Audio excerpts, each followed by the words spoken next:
नमस्कार मंडळी, कोकणातील चाकरमणी या यूट्यूब चॅनलवरती पुन्हा एकदा मी निलेश आगरे सर्वांचं स्वागत करतोय। तर मित्रांनो, आत्ता चाललोय आम्ही हिरवे आंबे काढायसाठी। तर हिरवे आंबे याच्यासाठी काढायचे आहेत की आपण कोकम घेतो, कोकमचा भाव सध्या गगनाला भिडलेला आहे। आणि रातांब्याची जी झाडं असतात ज्यापासून आपण कोकम बनवतो, ती झाडं पण ना मित्रांनो आता आमच्याकडे तर थोडीफार राहिली आहेत आणि जी आहेत ती पण काही धरलेली नाहीत। याच्या अगोदरच्या व्हिडिओ तुम्ही बघितला असेल की ते आम्ही काढलेत रातांबे ते। तर मित्रांनो, ते कोकम आपण जेव्हा बनवतो तेव्हा थोडीशीच होतात, दिसायला फक्त जास्त असतात। तर त्याच्यासाठी आता आपण आज हिरवे आंबे पाडणार आहोत। हिरव्या आंब्यांपासून त्या आंब्यांची अशी छोटे छोटे तुकडे करायचे आणि ती जी फोडं असतात आंब्याची ती मस्तपैकी व्यवस्थित सुकवून आपण ती मच्छी वगैरे आपण बनवतो। त्या मच्छी वगैरे बनवताना आपण त्याच्यात कोकम नसेल तर त्या आंब्यांचा फोडांचा आपण उपयोग करू शकतो। तर आलोय आता आंबे बघायला। हिरवे आंबे आपणाला पाडायचे आहेत। ते काय उतरवून काढले नाही तरी चालतात, आपण दगडी वगैरे असे मारून काट्या वगैरे मारून पाडू शकतो। जर आपणाला चढायला जमलं तर चढून पण काढूया। तर कशा पद्धतीने आंबे काढून कापून ते कशा पद्धतीने आपण सुकवतो ते मी या व्हिडिओत दाखवणार आहे। तर व्हिडिओ नक्की शेवटपर्यंत पहा। आणि कोकणातला चाकरमणी या यूट्यूब चॅनलवरती जर तुम्ही नवीन असाल तर आपल्या आवडत्या चॅनलला सबस्क्राईब करून ठेवा। व्हिडिओ आवडला तर लाईक करा आणि इतरांनाही शेअर करायला विसरू नका। तर आता जाऊया, आपण दाखवतो तुम्हाला हिरवे आंबे कशा पद्धतीने आता आधी कुठे आहेत भेटतात ते बघूया, म्हणजे तुम्हाला दाखवता येईल। कारण अशी बघून कुठे ठेवलेत नाही, बोललो फिरत फिरत जाऊया, जिकडे दिसतील तिकडे आपण पाडूया आंबे। कारण कोकणात आल्याच्या नंतर जो रायवळी आंबा असतो त्या आंब्याला थोडा डिमांड कमी असतो आणि हापूस आंब्याला डिमांड जास्त। त्याच्यामुळे हापूस आंबे कोण सहसे असे काढत नाही। रायवळी आंबे असतात ते आपण कोणीही काढले तरी चालतात, कोणीही घेऊन गेला तरी चालतं। कोण काय कोकणातला चाकरमणी कोणाला काय बोलत नाही, कारण कोकणातल्या माणसांचं तुम्हाला मन किती मोठं असतं ते मित्रांनो माहीतच आहे। तर चला जाऊया, बघूया कुठे मिळतात ते हिरवे आंबे रायवळी। कारण मित्रांनो, फिरल्याशिवाय काय आपल्याला मिळणार नाही आणि जर काही मिळवायचं असेल तर फिरणं गरजेचं आहे।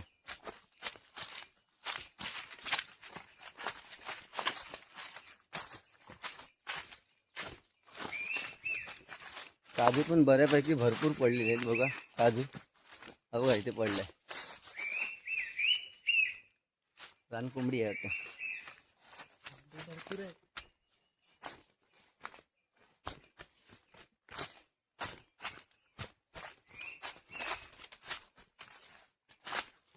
तर बघू शकता ह्या आंब्याच्या झाडावरती बऱ्यापैकी जास्त आंबे आहेतच। ऊन खूप आहे त्याच्यामुळे काही दिसणार नाही, दिसतायत झूम केलाय थोडा कॅमेरा। तर आता मित्रांनो, हे आंबे आपल्याला काढायचे आहेत, बघूया कशा पद्धतीने काढता येतात, नाहीतर दगडीने पाडावे लागतील कारण झाड सुद्धा खूप मोठं आहे। तसे काय आपल्याला ते फोडांसाठीच पाडायचे आहेत आंबे, त्याच्यामुळे काय चढून काढण्याची काय एवढी गरज नाही आहे। तर बघूया कशा पद्धतीने काढता येतात, दगडीनेच पाडूया। तर मित्रांनो, आता आपण दगडी मारूनच पाडूया आंबे, बघूया कितीसे पडतात ते। कारण चढण्यासाठी काही ते झाड एवढं छोटं नाही, खूप मोठं आहे। तर आता आपण पाडूया दगडी मारून।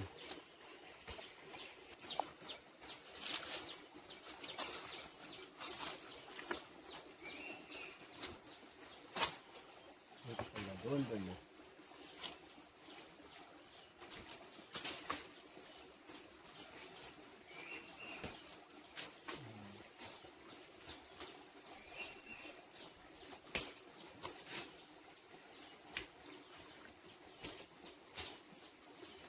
चार पाच पडले। हेलो हमारा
मित्रांनो काढले, 1 पिशवी आंबे पाडले. दाखव रे आंबे, दाखव 1 पिशवी.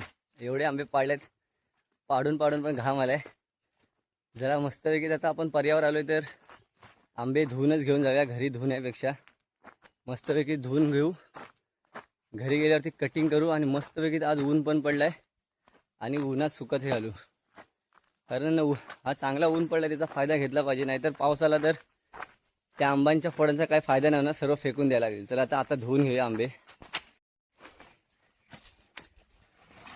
बघा एवढे सारे आंबे भेटलेत. आता हे घरी गेल्यावर मस्तपैकी कापणार, फोडं त्याची करणार आणि मग सुकत घालणार. चला आता धुवून घेऊया.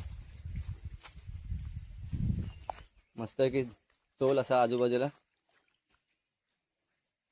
असे नॉर्मली असे धुव पाण्यातून काढत जाईन, लगेच पिशवीत टाक.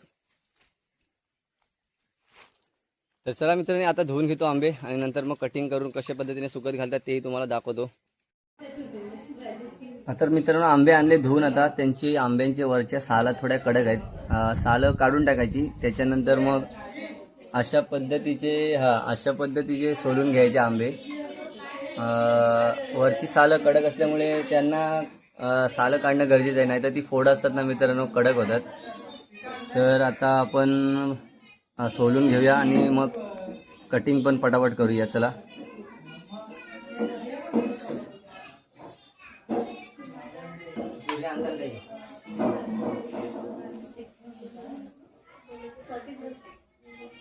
आणला रे ती सोलली ती बघ, आणला रे चंद्रकांताने ते काय म्हणजे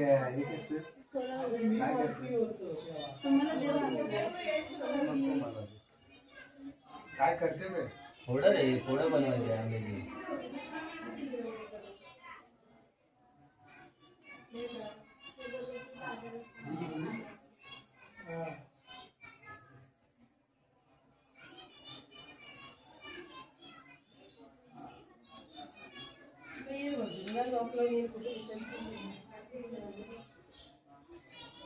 आपल्याला आंबा ज्या प्रकारचा पाहिजे होता आंबट, तसाच आंबट भेटलेला आहे आपल्याला. पण खूप आंबट आहे, कारण जर फोडं आपल्याला बनवायची असेल तर आंबट असणे गरजेचं आहे. आंबट नसेल तर त्याचा काय फायदा नाही.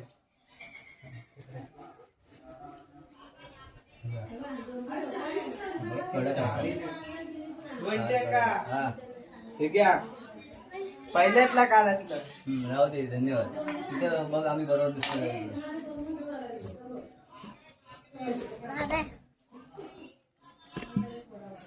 बरोबर तर दिसतंय. हा राहू दे मग. लई कडक आहे आंबाने, आंबट पण आहे. नोन्या पडणार पाय लागला तर. नुन्या पडीला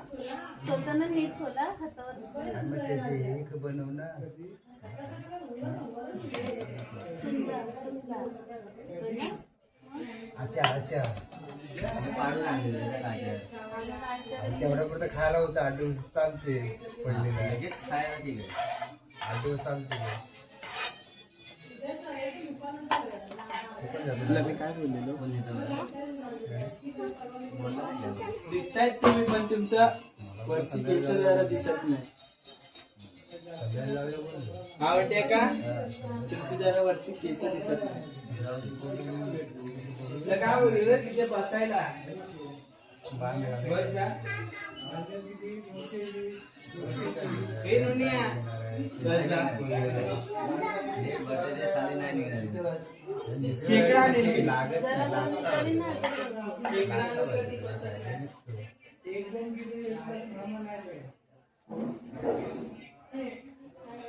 आंबटच पाहिजे. कोकमा 700 रुपये किलो. तुम्ही कुठे घेता? भरपूर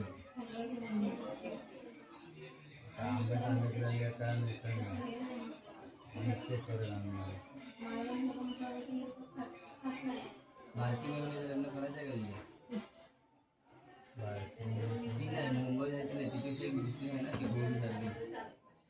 ती नाही करत तिचा भाव आहे खुशी झाला. शिकलेली आहे. विचारला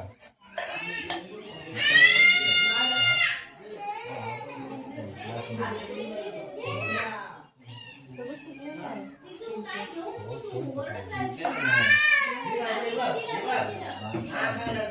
मोठ्या कोणाला बोलतो हा कॅमेरामॅन पण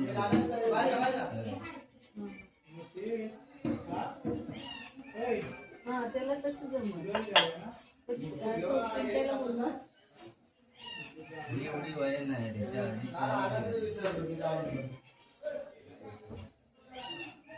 तिथं काय माहितीये हे एक अंगठा आहे ना डबल आहे म्हणजे ते साक्षीला आहे ते दोन कॅमेरा बंद करा आपले लग्नाचा विषय लोक ऐकते म्हणजे आमच्याला बंद सांगते की लग्न माझ्यामध्ये म्हणून ते नाही मित्रांनो आंबे सोलून झालेले आहेत आता बघा शेवटचा एक आंबा चंद्रकांता सोलतोय आणि अशा पद्धतीची फोडं करायची छोटी छोटी नंतर थांब इकडे आंब्याची फोडं केलेली आहेत बाकीची बघा अशी बारीक बारीक अशी कापायची अशी या पद्धतीने आणि नंतर मग ते सुकत घालायचे बघा असे पूर्ण स्लाइस कापून घ्यायचे उन्हात टाकायचे उन्हात 2-3 दिवस मस्तपैकी सुकून कडकडीत झाले का वर्षभर त्याचं काही टेन्शन नाही व्यवस्थित राहतात जेव्हा आपल्याला मच्छी वगैरे बनवायची असेल त्याच्यातले 1-2 फोड टाकायचे आम लल्लन टाप भारी लागतं आणि थोडं आंबट गोड लागतं त्याच्यामुळे अनेक मजा येते तर मित्रांनो हे आहेत ते रत्तांब्याचे गोळे आहेत इथे बघू शकता आपण अगोदर 2 दिवसापूर्वी पाडले होते आणि आपण आंब्यांची फोडं या साईडला घातलेत बघा अशा पद्धतीचे हिरवे आंबे कापायचे मस्तपैकी फोड तयार करायचे आणि ही व्यवस्थित सुकल्याच्या नंतर मग हे आपण मच्छीमध्ये टाकू शकतो या साईडला काजू कसे घातलेत तिकडे कोकम आहे अशा पद्धतीचा रानमेवा आपण मेमध्ये या मस्त उन्हामध्ये सुकवून ठेवायचा म्हणजे तो पावसाळ्यात आपल्याला कामाला येतो तर हे आपण आंबे पाडून आणले होते कापले आणि त्याची ही फोड आंब्याची